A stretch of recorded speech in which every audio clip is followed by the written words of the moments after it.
How was starting out in this business? I didn't sell anything for 14 days.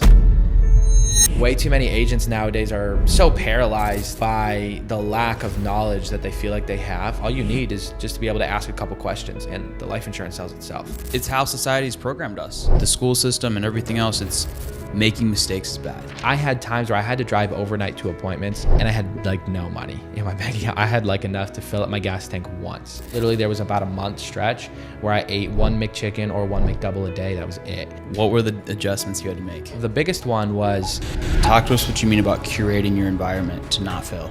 when I was getting started, I wouldn't get out of my chair until I booked 10 appointments. How hard were you grinding your first year in this? I don't think most people understand. I would get up at 6:30. I would dial from 7:30 to noon. I would break. I would come back at 1:30 and I would dial till 8:30 or 9. I didn't play basketball. I didn't play golf. I didn't go to any family birthday parties. I missed almost every family function. I did nothing. I lived, ate, breathed life insurance, sales, figuring this thing out. Like people look at me now, they're like, oh man, I wish I could do this or that. You say that now, but you might not want to go through what I had to go through to get here.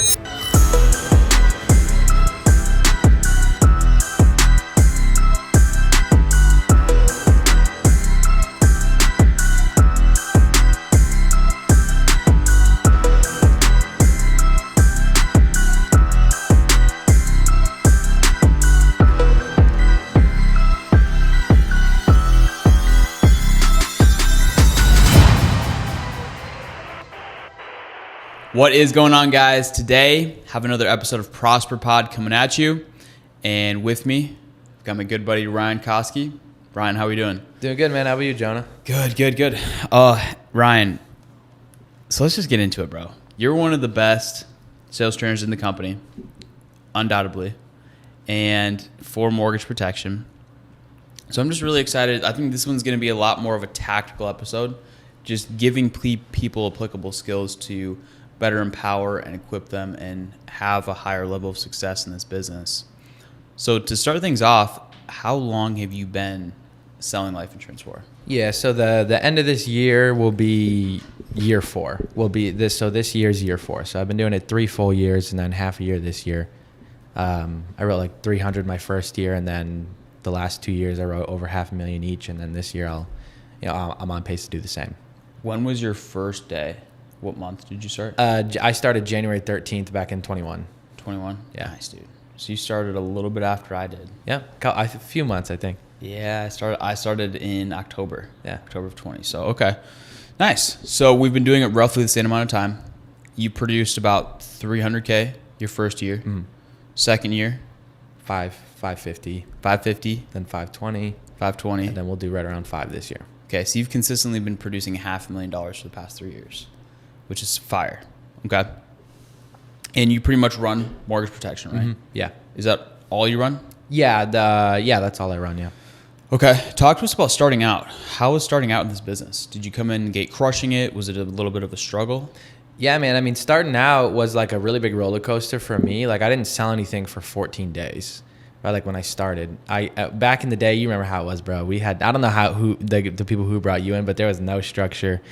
I didn't know what type of leads I bought. To this day, I don't know if they were final expense or mortgage, but whatever script I was using was the wrong script for the lead. If it was a final expense lead, I was using a mortgage script or whatever.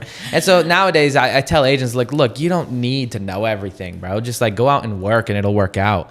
But now, why is that important? Dude, it's so important because you don't learn to shoot a basketball by reading a book on how to shoot a basketball. You learn to shoot a basketball by picking up a ball, going out, shooting some hoops, and having somebody watch you and help fix your form.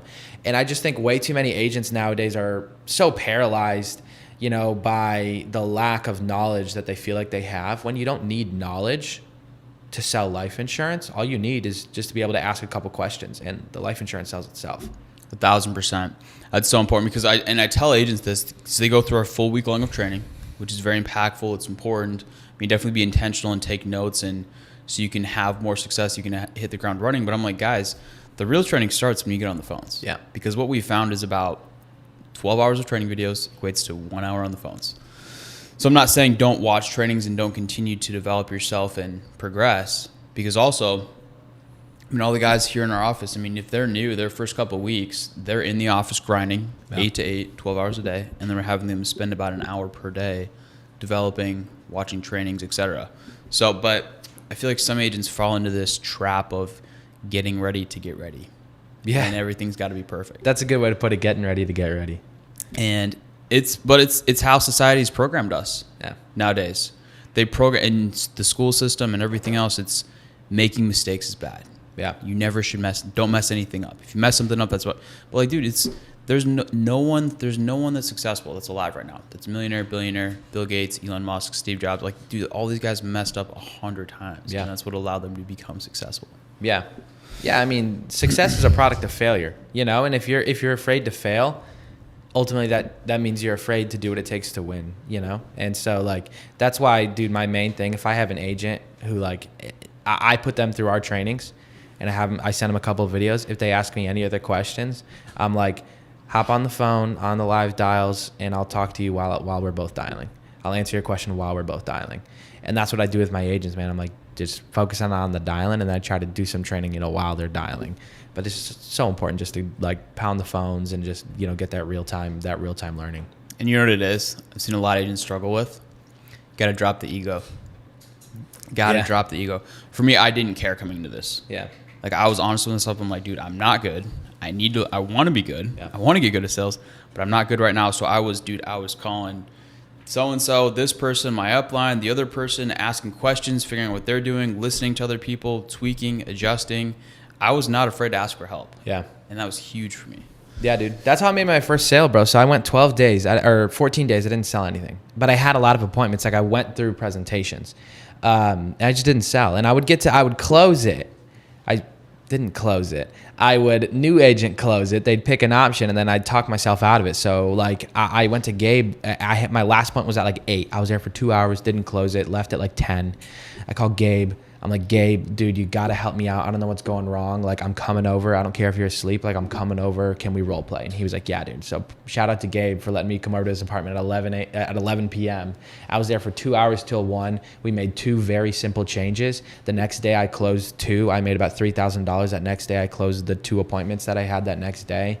And then from there, I've always had that mindset and that mentality. Whenever I was struggling, like dialing the phones or booking appointments, I would call Gabe on Sunday morning. I'd say, Gabe, I'm coming over Sunday afternoon, and I'm going to dial from your kitchen table, and you're going to listen to me. And he'd be like, all right, cool.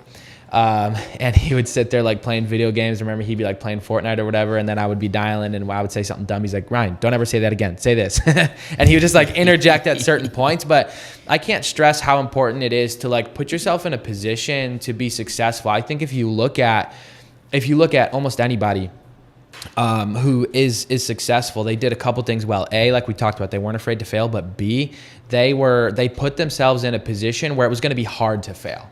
And that's what I tried to focus on doing, is like, I want to be in an environment where it's almost like I'm going to have to try to fail or just not work in order for me to fail. And I think like a lot of the environments like with your team that you guys have created, like I think that's the case. And for a lot of us, that's what you want to do, but it takes a little bit above and beyond what the environment has to a couple of things like I was doing. And there's a lot of ways to do things like that, but the squeaky wheel gets the grease. Yes. And if you're working hard and you're asking for help, you're going to get the help. If you're not working hard, don't ask for help. Just don't. Yes. But start working hard and then ask for help, and you're going to get all of it that you need. Talk to us what you mean about curating your environment to not fail. Yeah, I think it starts with having an intentional schedule. So that doesn't mean I get up and I dial at 8 and I eat lunch at 12 and I dial at 1. It means I get up at 8, or not I get up at 8. I'm on the phones by 8. So in the office at 7:30, prepping my leads, getting everything ready, watching a training video, whatever it is, getting my mindset ready to dial. Some people, dude, they got to go like work out and just get like super jacked up before they dial. That's fine. Do that. Some people do a little, yeah, exactly. Some people do a little meditation. Some people say a prayer, bro, whatever it is, get your mind in the right place.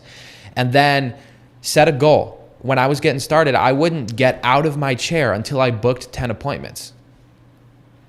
So there was days where I didn't get out of my chair, save to use the restroom till 4, 5, 6 p.m. because I didn't book 10 appointments. But that's what I mean about being intentional. Set goals and like work till you accomplish that goal. One of the biggest problems, I think there's two problems with setting goals. A lot of agents, they'll set goals that are unrealistic and they're not able to hit them. And then when they fail, it lowers your confidence.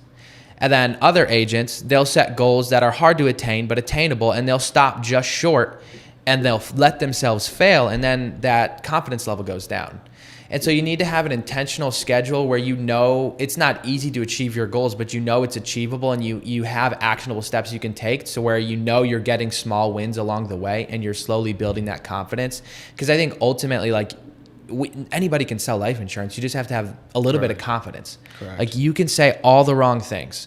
You can have the wrong script like I did for a completely different lead type, and I still booked appointments. Why? Because I had some confidence, because I had an intentional schedule and I was getting myself small wins. And I think that that's probably one of the more important things about like putting yourself in an environment to win is setting yourself up to get small wins, not easy wins, because you know your brain knows if you're cheating yourself, like if you're just accomplishing a bunch of easy goals, like that doesn't build confidence.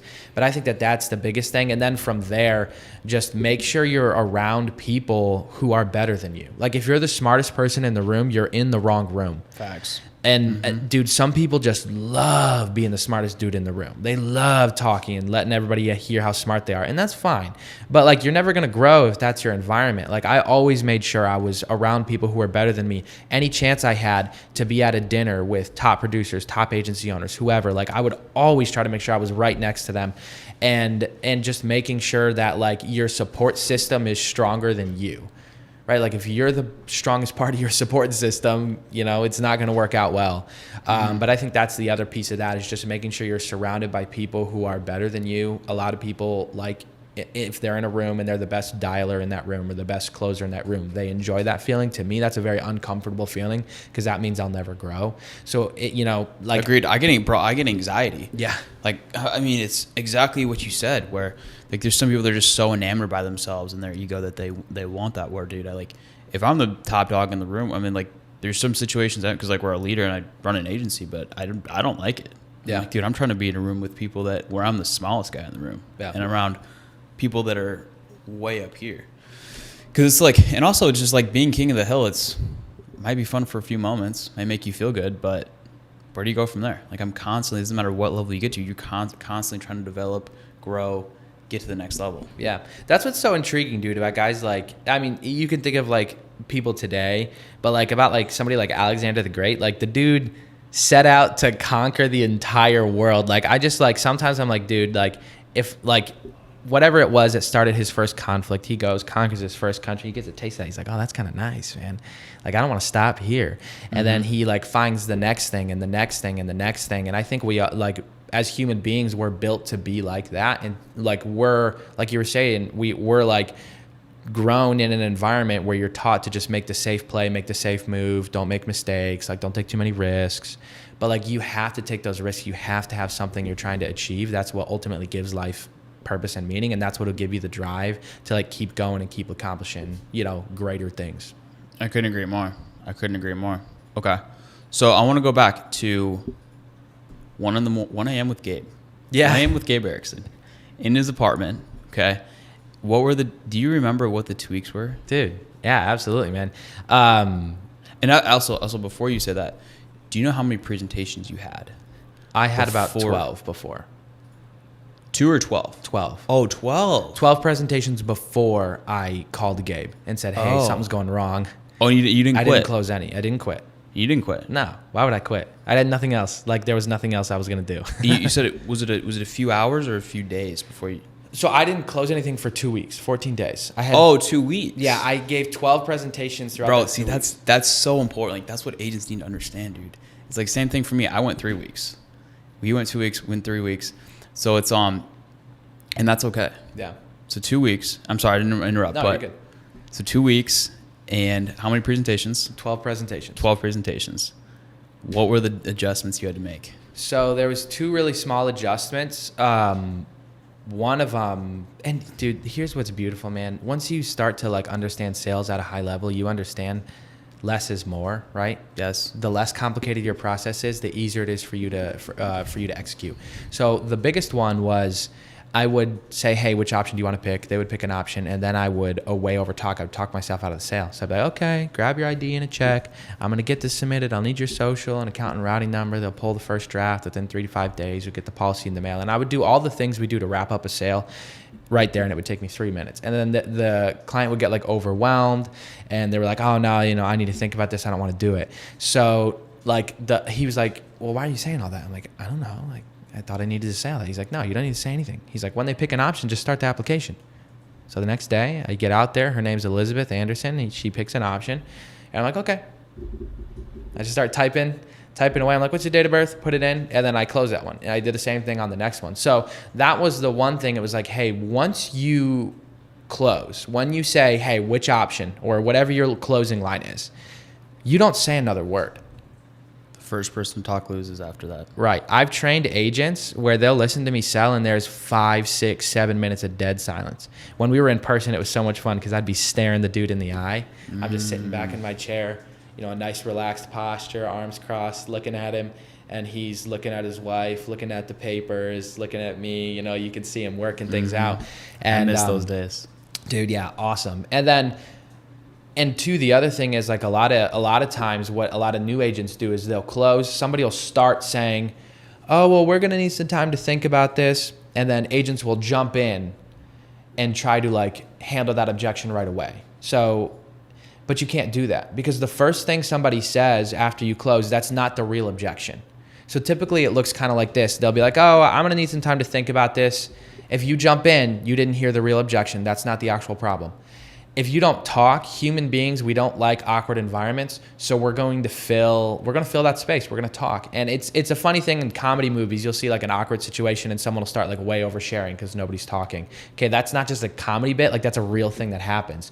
So when they start talking after you close, don't say a word until they're completely finished and you can tell. It might take a couple times for you to figure that out, but they'll be like, oh, we probably need to take some time to think about this. And then if you don't say anything, they'll be like, yeah, we just kind of moved in. We don't know quite what the bills are, and we have our life insurance through work. So I think we just take some time to think about this. Boom, now you know what it is. We don't quite know what the bills are. We feel like we have sufficient coverage already. So now you know where you need to go because the problem wasn't they need to think about it. The problem was, we don't quite know what the bills are. Which even that second one, that's always a smoke screen. Like that's not the real thing. And that last one is, hey, we think we already have sufficient coverage. And then from there, it's very easy.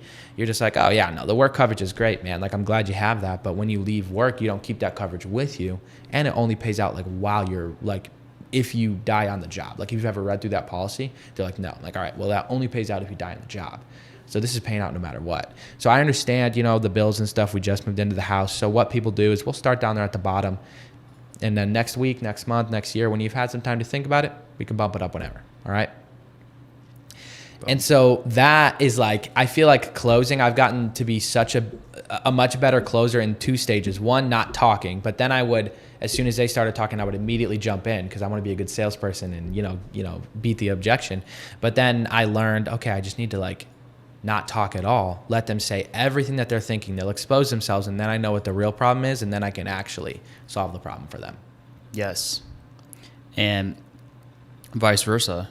The reason you were talking so much, I would assume, was because you're nervous. Mm-hmm. And to your point, like you said, when people are nervous, they tend to overshare. Mm-hmm. The number one thing I see most new agents struggle with is they get nervous on the phones and they just end up talking too much. Yeah. And they share too much information. Where silence is powerful. Do not be afraid to leverage silence. Yeah. So, okay. So that flip the switch, and then you started closing some sales, gaining some more traction. Yeah. So that month, I ended up, that first 2 weeks I didn't do anything, but the next 2 weeks I closed like $9K each week. It was like $7K and then like $12K. So I wrote like 18, had like 15 deposited. So it was a great month. And then I kind of let that get to my head. And I was like, dude, I'm good at sales, man. I was like, I got this. I was like, I can just relax. And I took the foot off the gas and I stopped working hard. And then those next couple of months, I didn't make as much money because I wasn't doing all the extra activity, that I was putting in that very first month. And that caught up to me. But the other thing that Gabe changed for me though during that conversation, the other thing was I was trying to convince people to buy.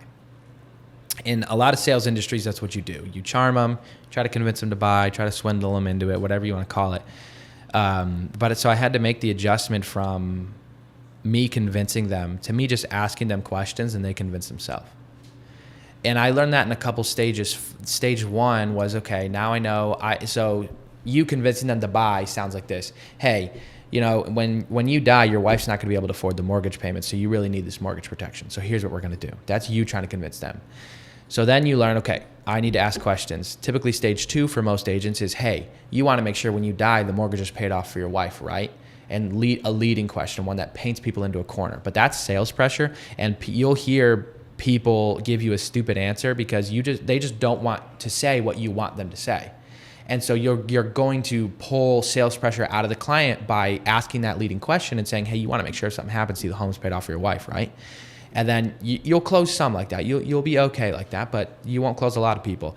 And then stage 3, you start to learn to ask questions in a way that allows the client to respond genuinely. So, hey, Jonah, do you guys depend on both your incomes to pay all the bills? Yes. As opposed to you depend on both your incomes to pay all the bills, right? So he said yes. So Jonah, I know this is home for the future for you guys. You guys love this place. So do you guys want to make sure if something happens to either of you, do you want to make sure the home's paid off or at least still affordable? Of course. Yeah. And that allows him to say no. Agents are afraid for people to say no. But if Jonah says no, I'm like, I bet I'm dipping and I'm leaving. Because now I can go spend time with someone who's actually interested. But if you try to paint them into a corner, you try to elicit a certain response. Let's say let's say you really don't care, but you say yes because you don't want to look like a jerk in front of your wife. I didn't help myself out. I just wasted my time because now I'm going to go through the whole process and then you're going to tell me no at the end. So you have to ask those questions in a way that allows people to respond genuinely and give whatever answer they want. And that I think is and I'm not saying that that's like the best you can do, but as far as I've seen, like that's like the peak of like the emotion and value building is when you learn not just to ask questions, leading questions, but like how to ask those questions that allow you to respond however, because then you're going to get real answers. And that's what we really need is we need real answers from people. And really just connect on an emotional level where especially when I was going into homes, but over the phone, it's the same thing where I'm sure you relate with this, where it's a form of meditation in a way because, dude, when I go into an appointment and, I get out of my car or like I'm on the phone and talking to them on the phone, going through the financial inventory is like everything else just goes silent in the world. Like what I have going on personally, when I, a lot, now I have agents calling me, but it's, when I didn't have agents, it's, my phone would be on Do Not Disturb and it was just me and the client. And like we were on the same wavelength and we were both right here. And that was all that was going on. It's just almost time stopped. And it's like once you do it a certain amount of times and it's like a flip switches on in your brain and you become a different person or you just go into that mode. Yeah. So sales is really beautiful. And it's something that, we both just deeply enjoy. And you really never stop selling. No. It's just what you're selling. No, all of life is sales, bro. Yeah. Like Anna's like, hey, do you want to go to Cafe Borgia? And I'm trying to sell her on whatever, steak or whatever I want. Like every interaction you have with human beings is a sales interaction. That's why I love that book, Sell or Be Sold, right? Once you understand, like, I'm either selling something or I'm being sold something, you can start to learn a lot from people's personal lives. Like there's a lot of really good salespeople that aren't in sales. They don't know that they're good at sales, but they sell you on everything.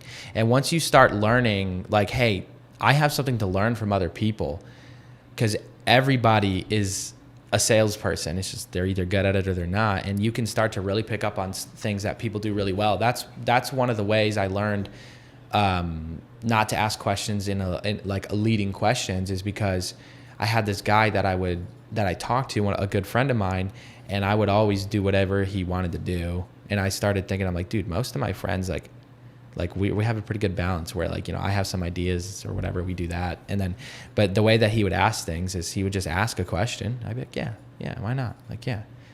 And so I think if you start to pay attention to the people around you, like you'll start to pick up some like really good sales tips if you really try to watch people, because there's a lot to learn from people, even that you think, that aren't in sales or people that you might not be able to learn from. Like everybody knows how to sell. 100%. You're not only are you producing at a high level, but you're training agents and you're building a business. building an agency. What are some other common just mistakes or pitfalls you see new agents fall into, or tweaks they need to adjust? Yeah, I think one of the biggest mistakes, man, is like agents, they set goals, but then there's no, like they just have a goal, right? It's like, hey, I'm going to run if you're just going to say, hey, I'm going to run a marathon next year. Okay, but what are you going to do to train? What are you going to do? You know, how far are you going to run today? How many miles are you going to run tomorrow? What, you know, how, you know, when are you going to take your rest days? Like there's all these steps that we know we have to take. And so many agents are like, well, I'm going to write 10K. I'm going to write 40K. I'm going to hit 50K. A goal is just a goal. So I think you really need to understand what's it going to take for me to write 50K, and obviously buy some leads, obviously work hard, but let's talk about the real stuff, right, bro? Like that's easy to say, but dude, you need to understand. So if you're one call closing or booking appointments, you need to understand how much money do I make per contact with a client. So if you track your numbers really well, you know, I talk to 100 people a week. I, you know, give presentations to 25, and then I sell 10, right, for 10K. Then you know that you make about $100 per person that you talk to. I'm terrible at math, but I'm pretty sure that's how that math checks out. So it doesn't matter if they tell you no, they tell you to go away. It doesn't matter what happens. You know, hey, if I talk to 100 people, like I'm good. I'm going to write 10K. And then it really allows you to not get caught up in the emotions, and you have an actual like actionable process. So you know, I need to talk to 20 people today, 20 people tomorrow. I'm off Wednesday, so I need to talk to 40 people the next day and then 20 people Friday. And now you know exactly what you need to do. You can do the same thing if you're booking appointments, one call closing, and reverse engineer your numbers. So that way you actually know, like I know if I want to write 40K for the month, I just need to run 35 appointments a week. If I run 35 appointments, I'm going to sit with 20 to 25 people. I'm going to sell 10 to 12, and then I'll end up, you know, 40K plus. And so what I'm very easily able to, you know, set a goal and know what I need to do to achieve that goal, because I understand my numbers. And that's what you need to do, is you have to have a deep level of understanding of like, what does your business mean? What, you know, how much money are you making every single dial? So that way you actually know, Yes. you know, when you set a goal, what am I supposed to do to hit that goal? If that makes sense. Yeah. Have you done the math on how much you make per dial? I haven't lately, but I can do it right now. So I submit on average 13,000 a week. And I average about 60 dials a day. So I make about $43 per dial. $43 a dial. Yeah. Boom. Okay. I also want to touch on that. You make 60 dials a day. Average throughout the weekend. Average. A lot of new agents hear that. They're like, oh shoot. Cause we tell new agents, like, you should be making 200 to 300 dials a day. Yeah. Depending on how many presentations you're getting. The reason you're able to do that is because your lead spend is more than a brand new agent. Right. And you're calling higher intent leads than a brand new agent. How much are you spending on leads per week? Yeah, I spend about $2,500. $2,500 sometimes a little a more, week. sometimes a little less. But Yeah, I can't tell you how, and I know it's the same with you. I can't tell you how many times I'm a new agent like, Jonah, like I need to review my in-home process. I'm struggling, and I look at their numbers because they upload in a spreadsheet every day. Yeah. I look at their dials, their closing percentage, how many, and like, dog, you just need to. There's like, your closing percentage is above average. yeah, It's better than most agents, but you spent $500 on leads last week. Like you simply, like, it's not a math equation. You simply spend $2,500, then you'll be closing. yep. And people fall in love with the ROI, dude. There's guys, dude, I spend $100, $300 a week. That's it on leads, and then I deposit, X amount, and they get the 20x ROI. Why is that stupid? That's stupid. That's incredibly stupid, because it's going to take you 40 to 60 hours on that kind of lead spend to make 8 to 10 grand a month net profit. Whereas like I've written $500,000 a year the last 3 years on 20 hours on personal production. And if I can be honest, it's not even a locked in 20 hours. Like if I like really actually like locked in and didn't count any like fluff hours, like it's less than that. It might be 12 to 15. And so not only am I making more money, my ROI is not as good, but I'm spending more on leads. So I have higher quality leads. I make fewer dials. I spend less time on the phone with each client because each client's already more qualified. My closing ratio is going to be a little bit higher, and I don't spend as much time. So now I have time to focus on the other things that make money: recruiting, training agents, personal development, whatever it is. And Correct. Let's say you don't want to do any of that and you just want to golf all day. Like, I like golfing. Like, cool, I got time to golf. And How many days a week are you in the golf course? I mean, normally 3 or 4. I've been I've been locked in the last 2 weeks. I've only golfed twice. Proud of you. So we're locking in, dude. We're locked in, baby. Yeah, no, it was time to get serious. It's time to get serious. So I also want to give some context. Brother, you've been doing this for almost 4 years. Mm-hmm. Were you golfing 3-4 days a week year one? No, dude. Like, I didn't do anything. I barely was at home. How hard were you grinding your first year in this? I don't think most people understand the level. And I'm not saying that to brag. You understand this because you were doing the same thing and probably even harder than I was. But I would get up at 6:30. I would get to the office by 7:30. I would dial from 7:30 to noon. I would break. I would come back at 1:30 and I would dial till 8:30 or 9 every Monday and Thursday. And then my closest leads were 3 hours away. So Tuesday, Wednesday, Friday, Saturday, I'd wake up at 5. I'd drive to my first appointment at 8 a.m. My last appointment would be at 8:30. I would run that appointment and I would drive back home. I'd get home around midnight. 4 days a week. The other 2 days, I was dialing from 7:30 to 9, 8:30 or 9. I didn't play basketball. I didn't play golf. I didn't go to any family birthday parties. I missed almost every family function. I did nothing. I lived, ate, breathed life insurance, sales, figuring this thing out. And that's why, like, now, like, people look at me now, they're like, oh man, I wish I could do this or that. I wish I could golf all night. It's like, yeah, you say that now, but you might not want to go through what I had to go through to get here. You're not willing to make the sacrifice. Yeah, and a lot of people aren't willing to make the sacrifice, dude. But I remember times, man, where I'm like trying to fill up my gas, the car like, I had times where I had to drive overnight to appointments and I had like no money in my bank account. I had like enough to fill up my gas tank once, drive overnight, run a travel trip, sleep in my car overnight because, at the time I was dead broke, take a shower at the Y or Planet Fitness or whatever, and drive back the next day. And like, there's times where I'm trying to like pay for gas in my car and I'm like looking through the cushions and stuff for change. There was about a month stretch where I ate one McChicken or one McDouble a day. That was it, because it was like $1 at the time and that's all I could afford. And I would literally eat like a McChicken a day. That's it. I probably was so unhealthy. I mean, I know I was. Those were the days, bro. Those were the days. Those are the character building days. Yeah. And the days we reflect back on. And it's just, so many people look at you now, and I'm glad we brought that up, because they're like, oh, well, Ryan's on the golf course 3-4 days a week, so I can, slack off and, put in a cool 20-30 hours. But it's like, no, you have to look back at the progression of the journey. You have to earn the right to do that. Yeah. We have different, obviously everyone has different goals in this business, and they have different progressions they want to rise. And the beautiful thing is everybody's on their own path. So there's no right or wrong way to do this, but it's like same thing with me and Claudia, dude, we haven't taken a Saturday off since we've been building this. The past 4 years we've been in this business, we've not taken a Saturday off. Mm-hmm. That won't always be the case, but we need to get to the point where we feel like we've earned the right to take Saturdays off. Yeah. We're working we leave the office at 7. Typically most nights, and we're here from like 8 to 7. Dude, our first 3 years it was in the field. It was like 7. I would leave my house at 7 a.m. Wouldn't get back home till 10, 11 o'clock. Yeah. And then when we did get the office the past 2 years, it's 8 to 8. Now it's 7, and it's just gonna like continually dialing backwards. But people need to understand the progression that it takes to get to that point and earn the right to just simply not work as much. Yeah.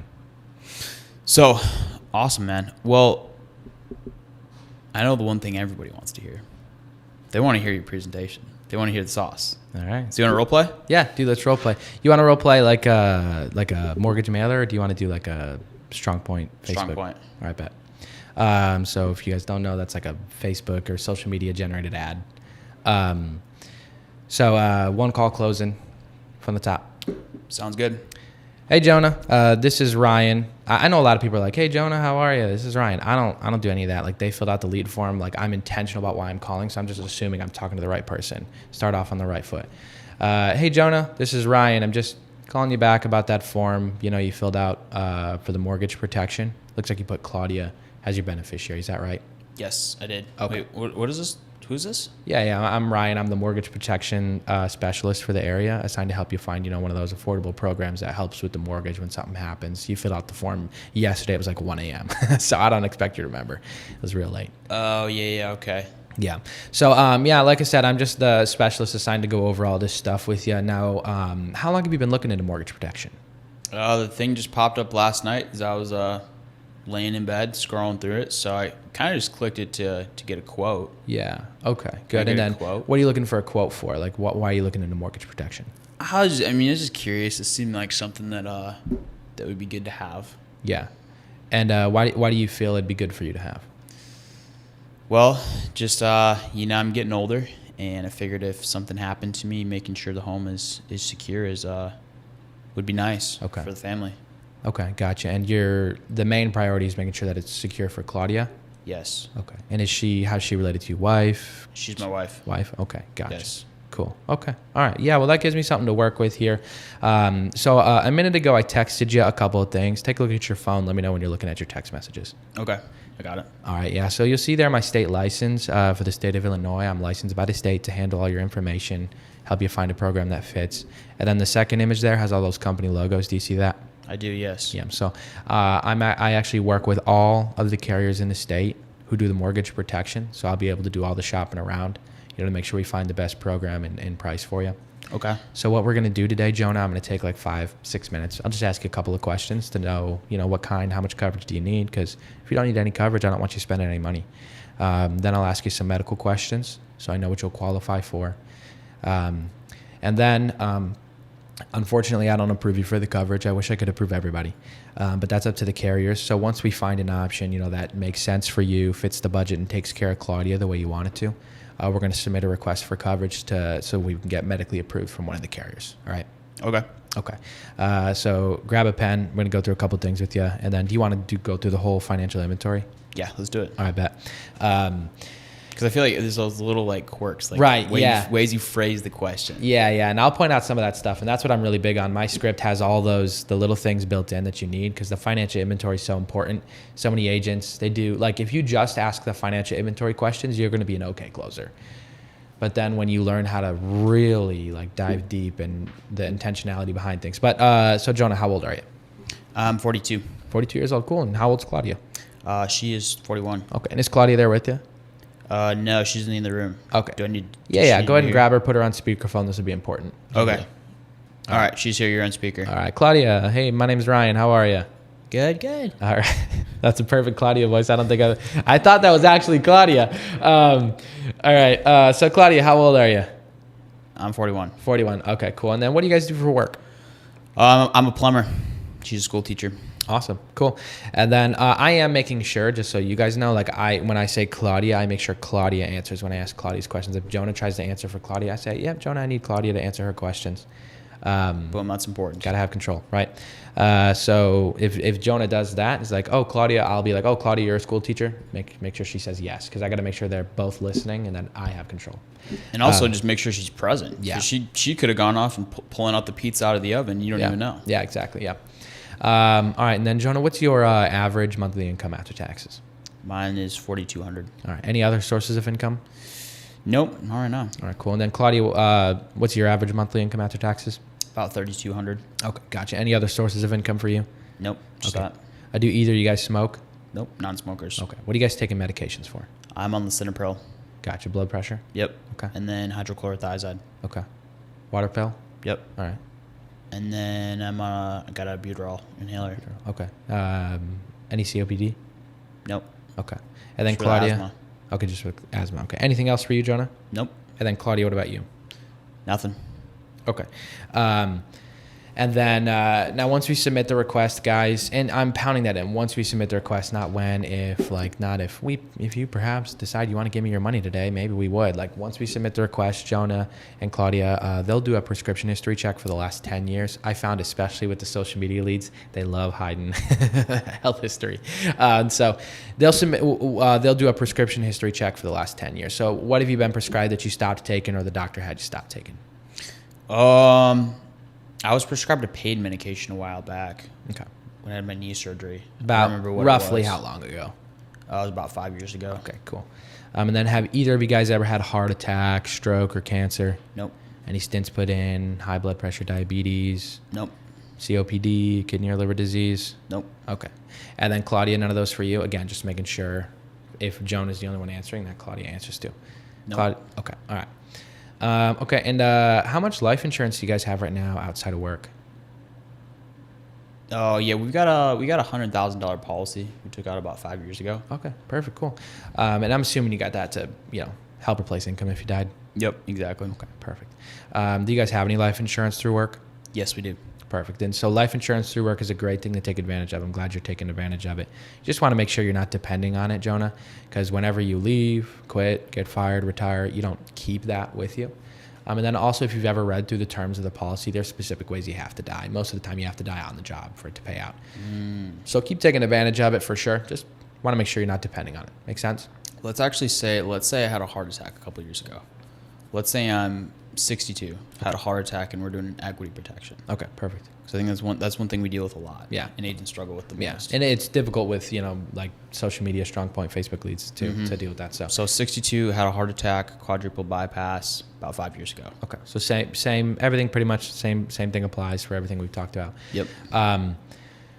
Okay, so we handled the life insurance through work. Now, Jonah, what do you have that could act like life insurance? So something, that could pay out to Claudia or anybody if you passed away. I've got a 401k. Okay, cool. Now, I don't need to know exactly, but like ballpark about how much that would pay out? About $250. Okay, cool. And I'm assuming you're saving that for retirement? Yes. Okay, good, perfect, good. Okay, and then I'm going through, I'm adding up the budget. So real quick, Jonah, we're just going to go through and just kind of add up your monthly expenses. I don't need to know to the dollar or anything, just fairly close. So the mortgage is $2,200. How much are utilities normally? Oof. Probably a couple $100 a month. All right, cool. Yeah, I'd say 300 is pretty average. Would you say that's about right Yep. for the area? Cool. Mm-hmm. Any car payments? Yes. How about, and then I obviously had to ask how much. How much is car insurance and gas in the cars on average? On average, you usually pay about $400 a month for that. All right, cool. And then how much is like phone, cable, Wi-Fi? Phone, cable, and Wi-Fi all included. Yeah. Oh shoot, phone bill $120, cable, say about $200. Okay, gotcha. 250. And then do you guys have cable? Yes. Okay, cool. Take a note of that. If they have cable, then we are making them buy. All right. And then how much do you guys spend on average on like food and groceries a month? Oh shoot, probably about $500 a month on groceries. Is eating out included? Yeah, if you know how much, yeah. Probably another $500 in eating out. Okay, gotcha. So about $1,000. Okay. Now I know this isn't everything we spend every month, Jonah, but this is the stuff we can't really get rid of much of it. Are there any other bigger expenses you could think of that are coming out every month? Credit card debt, student loans, or any other bills? Yes. So we got about $10,000 in credit card bills. Mm-hmm. So we're paying a couple $100 to get that paid down. All right, cool, good. And then I'm just adding that up. So Jonah, Claudia, looks like and now again, this isn't everything we spend, but this is just, and I'm saying this isn't everything we spend, so they don't think, oh yeah, I make 4,200, bills are 4,000, I'd be fine on my own, because that's not the reality. So I know this isn't everything we spend every month, Jonah, but it looks like those base expenses are right around 4,000 a month. Does that sound about right? Yep. Okay, gotcha. And using that number and even 4,000, how long could you and Claudia live off of just liquid savings if you just had zero income at all? No, not long. I mean, we only got about 2-3 months of income saved up, if that. Okay. All right, gotcha. Okay. And then, so being that, the bills are 4,000, Jonah, Claudia, are you guys definitely depending on both of your incomes then, to pay all the bills and stay comfortable? I would say so, yes. Okay. All right. And then is this definitely home for the future, or is this just the next 5-10 years? What do you think? No. I mean, our kids are, our youngest daughter just went off to college, so we're going to downsize here in a few years when you go to retire. Okay, good. So, yeah, the nice thing is the mortgage protection moves with you when you go. So when you move, it'll continue with you. Oh, okay. I didn't know that. Yeah. So, since you guys depend on both your incomes, are you guys wanting to make sure that if something does happen to either one of you, do you want to make sure the home's, you have some help with the mortgage? Yeah, that would certainly be nice. Okay. Gotcha. And then if I know I have to do equity protection, I'm not going to say that the home's paid off or at least still affordable. I'm going to say that you have some help with the mortgage because I don't want to, set some unrealistic expectations that I cannot meet. Yes. Okay, gotcha. All right, so guys, grab a pen. I'm going to run through a couple things here real quick. So guys, here's how the mortgage protection will work. And I don't know what the guidelines are with UHL. Like, do they do the accidental until age 60? Like, when do they stop giving out accidental? I don't know. I think it's age. Yeah, same as the old one was. Yeah, same as the old company. So let's assume that they're like 58, because I got some gold that I've never missed on. Okay. So a lot of these people, they're looking to cover the full mortgage. They watch the video that says pay off the home, and that's what they're thinking is going to happen. And we got to get them to be okay with equity protection. So two things we're going to do. Number one, my next line of questioning is going to be, Claudia, when Jonah passes away, would you want to stay here in the home, or do you think you'd probably sell, move out, downsize, keep the equity? What do you think? I'd want to stay. You'd want to stay. Okay. So I'm assuming whether or not you could stay just depends on whether you can afford to stay. Yes. Okay, gotcha. And then I'll ask Jonah the same thing. And then typically I'll say something like, okay. I'd be selling it, moving to Florida. Yeah, I hear you. To hell with it. All right, cool. And that's what I'm looking for, because now equity protection's his idea, not mine. Hey, man, you'll need the home paid off. You're moving out anyway. So that's what I'm looking for. So what I'm going to do, man, if I can get him an 80B policy, I used to struggle so bad with people that wanted the full mortgage and they were younger, not like old. Like if once they're 60, 70, like I feel like most people understand like it's going to be expensive, but like it's the 20, 30, 40, 50 year olds. That UHL accidental just dropped, baby. Dude, it's going to be amazing. So here's what you do, Jonah. You say, all right, Jonah, now there's two ways that you can die. And actually, I want to point one thing out. So, because a lot of people everybody in the agency is getting their health license now. Yeah. We're going to start implementing health. I got my health license. Actually came from health. Yeah. Let it lapse because I didn't care about health. I was like, life insurance pays way more. Got my health license to not go back to selling health, pretty much just to sell the Mutual of Omaha accidental. Dude, it's so good. Do you have your health license? Right? I don't have it, but I've sold it. Yeah. With other people, yeah. Yeah, it's great. It's as soon as and I got that thing. It has a return of premium too. No brainer. I would tack that almost onto every sale I had. Up to $500,000 ROP option. Money. Yeah. Super cheap. But anyway. So I used to like never close, but now here's what I do. I'm like, so Jonah, there's two ways you can die. You can die of an accident and you can die of natural causes. Now we're going to make sure you're covered for both. So I'm kind of making it seem like normally people aren't covered for both. So we're going to make sure you're covered for both.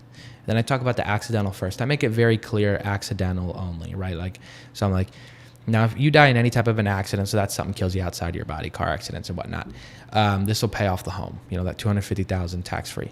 Mm-hmm.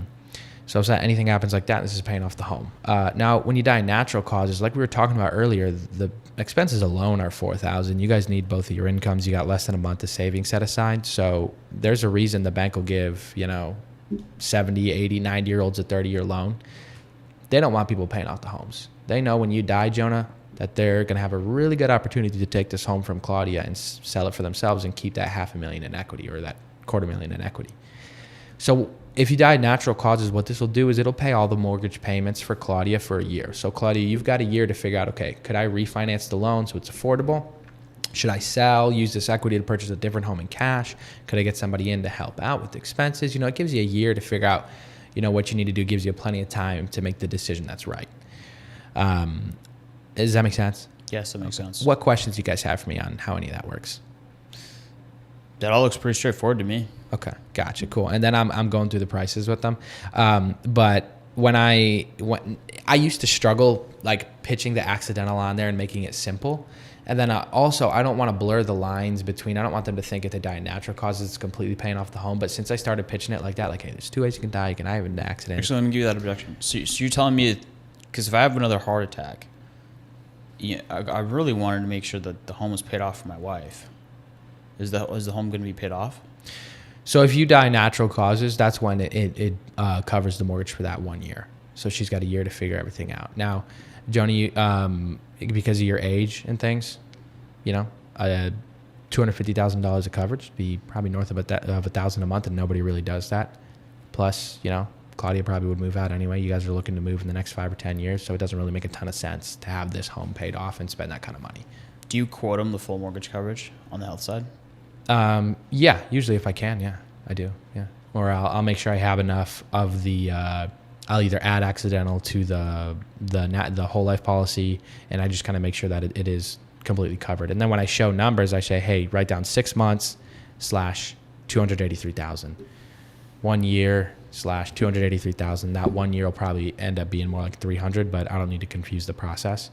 They're going to be happy if it's more coverage. What I was talking about is like stacking 7 whole life policies together. Oh, on the okay. health side. Yeah, if they have the budget, if they have anything close to the budget. Let's say what if they don't? If they don't, then I might throw a number at them, but I'm not going to like do the quotes. You should kind of know what it'll be, and if you need to do a quote for one carrier, 40,000, multiply that times 6. Yep. That gives you the 240,000, and just say, yeah, I mean, we could do that. It'd be 2,400 a month, but nobody really does that. I used to say that, and then I would have certain clients where they get to the end and be like, all right, well, we just need to think about it. In the back of their mind, they're like, okay, so this person doesn't have what I'm looking for. I'm going to go find somebody else that does. And then when I started like giving them the first option of full mortgage coverage, so I'll be like, all right, Mary, so right on the first option, so the full mortgage coverage will be $1,300 a month. And then the second option is going to be 2 years of mortgage payment, 180, and they'd be like, oh, shoot. And then what it does is it lets them know, hey, I have what you want, but then it also anchors the other 2 options to make the other 2 options not as expensive. Yeah, dude. Yeah, and I used to struggle with that a lot too. People saying they want to think about it, but like I said, when I'm able to add the accidental on, like I have not. That's money. I don't have one that I haven't sold. And I think a lot of that, like I've done a lot of work at the beginning to make sure I have control and I lay good groundwork, so I don't I don't get people saying, hey, we want to think about it. You typically, when I'm showing equity protection, especially when I have the accidental tacked on there, like people just love it. I don't know why it works so well, but people are fixated on the face mounts. Yeah. So money. Okay. So we're only laying out the options. Where are we going from here? Yeah. So, I mean, I'm like, dude, I'm not doing anything special, right? I'm just like, grab a pen. Here's the write down 6 months / 250,000, 1 year / 250,000. Again, that 1 year is if you die in natural causes. The 250,000 is paying off the home if you die in an accident. And yeah, don't trip on if technically the 1 year plus the $250,000 of coverage is really $280,000. It's not going to make sense to them. You're going to have to do this whole set of math to explain to them, well, it's $250,000 accidental plus $30,000 whole life. Add those 2 together, and so 1 year / 250,000, 2 years / 250,000. Keep it simple. They're going to be happy when it's more coverage than they thought. So keep it simple. And then I'm just like, hey guys, out of those options, we can bump up down the road. Now remember, I can't approve you for the coverage today. That's up to the carriers. But what do you feel like makes the most financial sense and takes care of Claudia the way you want it to? Probably go with the middle option. Okay, perfect. Yeah, grab your ID. I'll get this started for you. Boom. And then I'm just into it. If a lot of people struggle with, I want to think about it. So if they say I want to think about it again, like, let them talk. I need to think about it, Ryan. Is this your number? Can I call you tomorrow? Yeah, this is my phone number. But Jonah, let me ask you, do you need to think about like whether or not you even want the coverage at all? Or do you know that you want the coverage? It's just kind of a matter of which option you're going to pick. Mainly just which option we're going to pick. Okay. We got to crunch the numbers, look over our budget. Yeah. Obviously talk to Claudia about it. Yeah, to figure out what the best decision is. Okay, gotcha. Now we walked through it. She's not able to afford it if something happens to you, and vice versa. You wouldn't be able to without her. So what we'll do is we'll start down there at the bottom. Like I said, I don't approve you. We just need to see if we can get qualified. So we'll start at the bottom, and then next week, next month, next year, whenever you guys have had plenty of time to think about it, we can bump the coverage up whenever. All right. Okay. Yeah, and then I'm just into the application. What if they give you more pushback after that? If they give me more pushback after that, I'm going back to the why. So if they're like, man, we really need to think about this. I'm like, all right, yeah, no, we walked through your budget. This is why I'm big on adding up everybody's budget. Now we walked through your budget. You guys are only spending $4,000 on expenses. Now, again, I know that's not everything we spend, but you have double that in income between the two of you, and you're paying $220 a month for cable. So you can afford half of what you pay for cable to take care of the mortgage when you die, Jonah. Just a matter of, is it valuable enough? Like, do you want to take care of Claudia like that? Boom. That's money. That's money right there. Okay. So I like that. After that, where you fill out the application. I mean, we don't need to go through all that. That's pretty self-explanatory. Get to the end. I get them approved, or you get me approved. Mm-hmm. Where are we going from here? So, hey, Jonah, congrats. You got approved. That's awesome. Like, they don't give this coverage out to anybody. So You're telling them they're approved? Yeah, I tell them they're approved. I'm like, I want them to have their policy number. This might be a little PTSD from previous ventures. But there's so many people out there trying to replace policies, dude. So I give them that policy number. I'm like, hey, you got approved. Congratulations. Like, the coverage is in place. I want them to feel that, good, we got the coverage. And I also want to know, like, are they really thankful for me? You know what I'm saying? Like, I want to know what's they're buying. And then I give them their policy number and I say, now, Jonah, that policy number is important for 2 reasons. Number one, if something happens before you get the policy in the mail, that's all the info you need. You call me with that policy number, that's all you need to do. The second reason that's important is because there's a lot of weird scams that go on nowadays. So if somebody's calling you about the mortgage protection saying, hey, it's incomplete or we need to meet or something, if they work with myself or Kansas City Life, they'll have that policy number. If they don't have your policy number, then just hang up the phone. Because if they're with me or any of the carriers, they'll have that policy number. Okay. And I'm just cementing that in and making sure, like, because, dude, especially if you're working like Second Chance or if you're working Fresh Mortgage, like, there's going to be people coming behind, Facts. actively looking to replace your policies. So Did you know I never gave a single client a policy number? for real?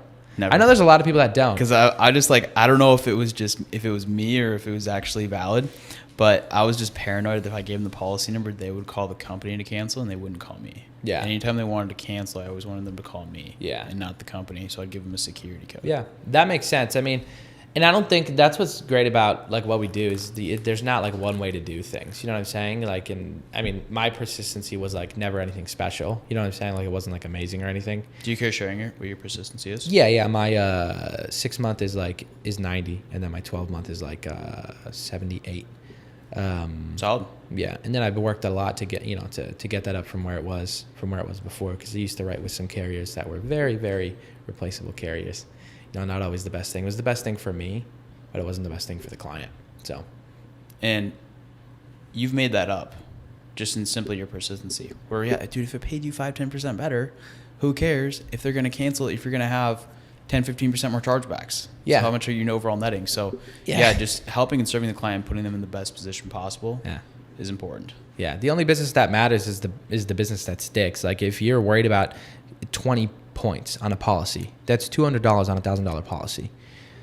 But if it's not the best thing for the client, it's very easily replaceable, it's a little bit overpriced, you're going to have 10 to 15% more chargebacks. And if you write a high level, if you write 400,000, just 10% chargebacks is $40,000 of chargebacks. So you're trying to save $200, but you're giving away $40,000. Like, and you have to look at things like that. It's like, sure, I get a little more comp today, but I'm going to take a really big hit on everything. That's why it always makes more sense to always do what's best for the client. Make sure you're putting them in the best position. Even if the comp's not as good for you, that's okay. Like, as long as it's what's best for the client. Boom. And I memean, we all know what company we're talking about. But I don't know what company you're talking about, Jonah.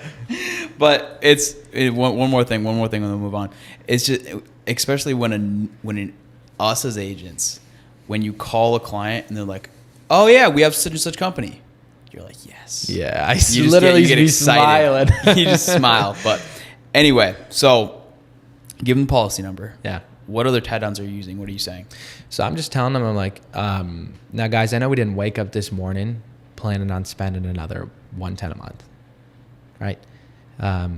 But when you see that 110 coming out this month, next month, keep it the money in front of your mind. Keep it the front of your mind what that's for. That's making sure, Jonah, when something happens to you, the home's taken care of for Claudia. Okay. And if you ever do go through something, where budget's a little bit tight, the worst thing you could do is just call and cancel that. Because then you lose the coverage, lose all your premiums.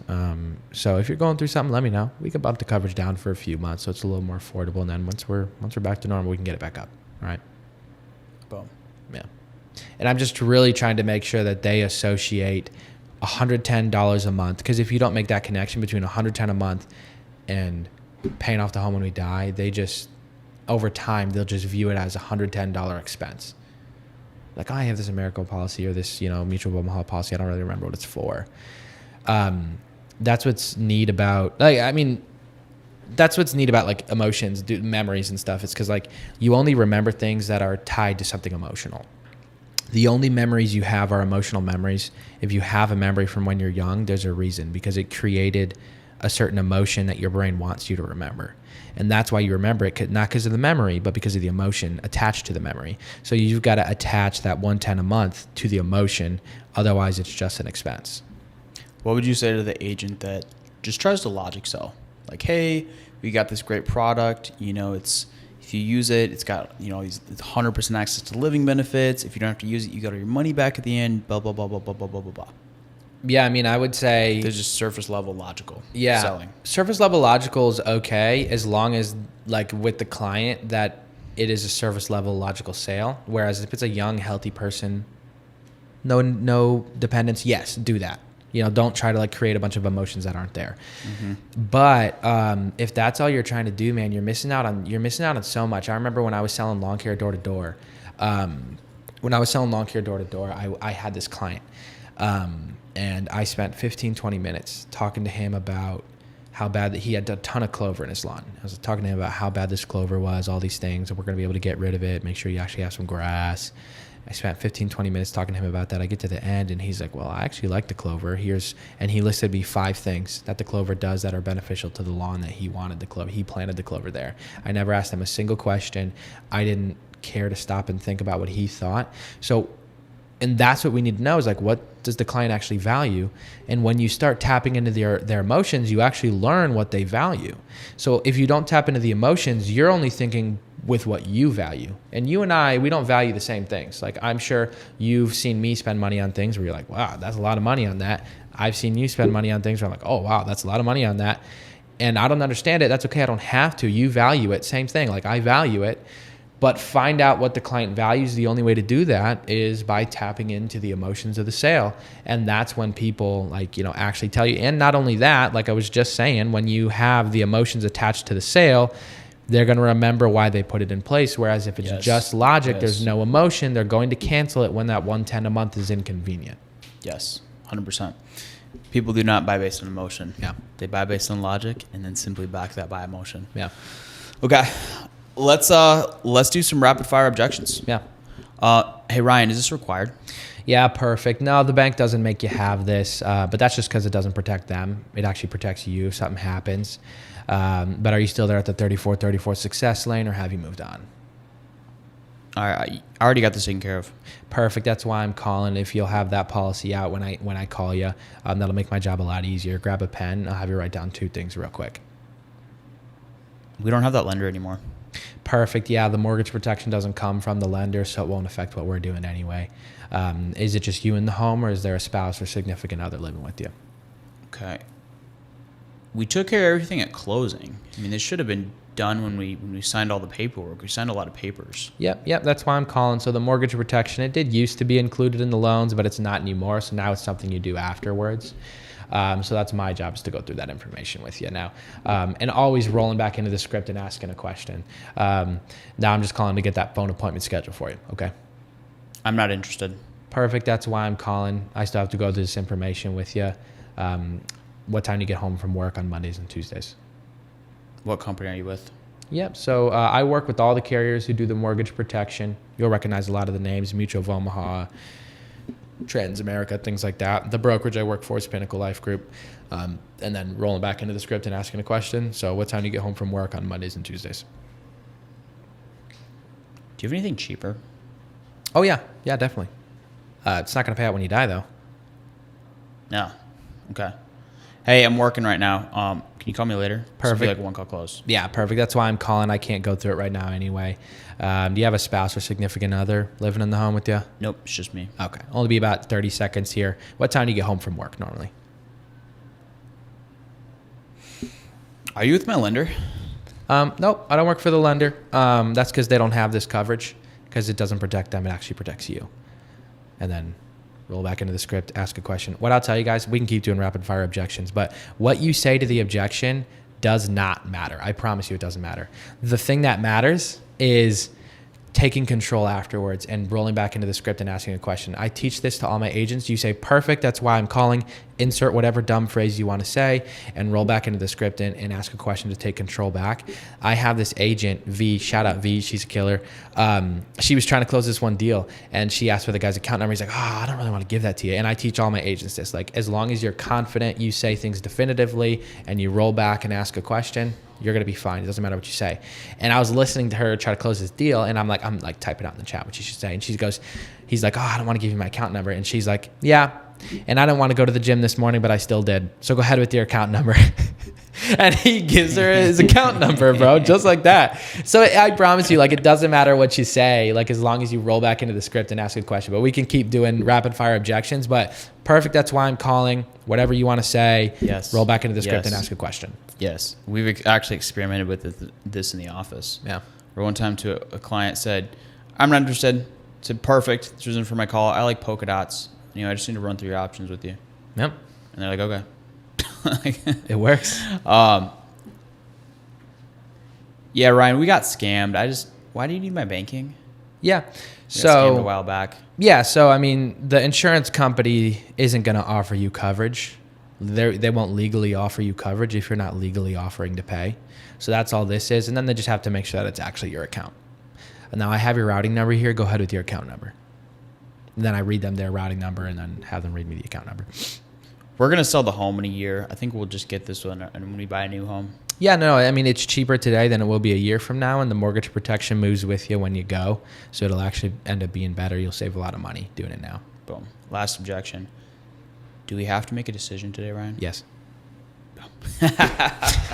It's my favorite one to that one. I was hoping you would say that. Just yes. And why just yes? Well, because a lot of agents will sit there and try. Here's my thing, dude. If you take 5 minutes to handle an objection, or if I say, like, people think sales is talking and convincing people to buy. So if I say, Jonah, why should we go to this certain steakhouse? And you take 10 minutes to tell me why it's the best steakhouse ever. In my mind, it validated my objection because Jonah had to work so hard to, like, overcome that objection. Confused people don't buy. Simplicity is always better. And they don't need to know anything other than, yes, you had to tell me yes or no today. That's what I told you at the beginning. So if you start explaining a bunch of things and talking, they're like, well, who is it that says it's required? Or like, well, can I just call somebody else? And if you just say yes, like you don't say a bunch of stuff and it doesn't like allow them a bunch of extra like rabbit trails to go down. So you just say yes. I remember the first time I tried that in a home. And because I used to they would tell me that and I used to like strong arm wrestle them. Yeah. And argue with them and it never worked. No. And so then I showed them the options and then I will never forget this. They were kind of looking at it. They were thinking about it. They're like, Ryan, do we have to make a decision today? And I said, I looked at them. I was like, yes. In my body, I'm like freaking out, but I'm like staying calm. Yeah. They like kind of looked at me and they're like, all right, we'll go with that one. Oh. Simple as that. So, Ryan, this was impactful. Thank you for going through all this today. In closing, what would you say to the new agent that's been here 90 days or less, that's struggling, trying to find their flow? They're working hard. They want to be successful, but they just haven't gotten their stride yet. Yeah. I mean, I would say if you're not tracking your numbers, then leave now. Just go somewhere else because you're not taking it serious. So just get out quick before you spend more of your money. But, I mean, if you've been here 90 days and you have any of our scripts, the only number that matters, because all of our scripts are going to be good. Like, they're all going to give you what you need. The only number that matters is how many people are you talking to a day? How many people are you showing numbers to? It's the only thing that matters. If you're showing numbers, Jonah, if you have any agent that's showing numbers to 3 to 5 people a day for an entire week, how many deals are they closing bare minimum? Are showing numbers? If they're showing numbers to 3 people a day, 5 days a week, how many deals are they closing bare minimum? Oh, 5K. 5, at least 5K. At least. So your problem, you think it's, oh, I can't overcome objections. Oh, I can't close. I can't do this. I can't do that. Your problem is you just don't show numbers to enough people. You don't talk to enough people. That's the only thing that matters. So what do you need to reverse engineer in your business? What do you need to do to talk to more people? Do you need to get up earlier? Do you need to dial more? Is your closing ratio terrible? Is it that you struggle overcoming objections? Like, that's all the things that knowing your numbers helps you understand. Any agent I have, Their only problem, it's always, you're just not showing numbers to enough people. And that sounds cheap coming from me, but there's two things that are guaranteed in life: death and taxes. And what does life insurance help with? Death and taxes. Boom. Right? So it sells itself. You don't have to sell it. You just have to talk to enough people. Like, I've had sales where I say all the wrong things. I pitch the wrong product. I mess up the quotes. I show them non-smokers rate. It ends up being a smoker. I show them term when they could only qualify for whole life. So I end up having to do a big old 360. It's way more expensive, and they still buy because they want to buy. But you don't run into things like that if you're not talking to enough people. And you'll think that there's all these other things going on when you have this small subset of data. You're like, well, I talked to 3 people and all 3 of them were broke. I just can't find anybody who has money. It's like, dude, you talked to 3 people this week, bro. Like, the problem is you showed numbers to 3 people, but that's the only number that matters. How many people are you showing numbers to, and what do you need to do to like increase that number? 1,000%. I want to point out one thing. The biggest thing that spoke to me, and I'm guilty of this when I'm watching training videos. I'm like, focus on what they're saying. I'm like, oh, that's gold. Like what he said. And bro, everything you said was fire. The rebuttals, going through the script. You got a dialed script. But, and I want everybody watching this, and if you missed it, go back and rewatch this podcast. Your tone and your verbal pacing and your energy levels. Yeah. That was the biggest thing. Because yes, like you have a really good script. Yes, you're really good at saying the right things to overcome objections, but that's only 20% of it. Yeah. The other 80% is all in how you're saying it. Yeah. If I can throw one other thing out there too, guys, I feel like we don't do a good job of training on this, Jonah. Myself included, everybody. Like, the other piece that's really super important is you can memorize objections. You can memorize a script, and you can memorize how to phrase questions. But that only allows you to know how to respond in a certain subset of circumstances, right? Where you can deal with 5 objections, you know exactly what to say. But when things go off script, like you don't know what to say. So that's why we need to do a really good job of training our agents. Why do we say this? Why do we have this tone? Why does this word matter and we don't use that word? And so, like, ask yourself, why am I saying what I'm saying? When someone tells you, hey, say this or that, hey, why are you saying it like this? Why don't you say it like that? And when you actually understand not just what do we say, but why do we say it? What's the mindset behind it? What are we trying to accomplish? Now it allows you to understand when someone gives me an objection, it allows you to understand, what goal do I need to accomplish? Why should I not say these things? And it allows you real time to deal with an objection you've never heard before, to like formulate a good way to deal with that when you have a deep understanding of why are we doing the things that we're doing. And so, like, don't just settle for memorizing things. Like, understand what's actually going on. That's how you actually get good at sales, is by diving in, understand what's going on, why are we doing it, what's the reason behind it, what are we trying to accomplish. 1,000%. Well, Ryan, what a good note to end on, brother. Thank you for hopping on today. This has been impactful.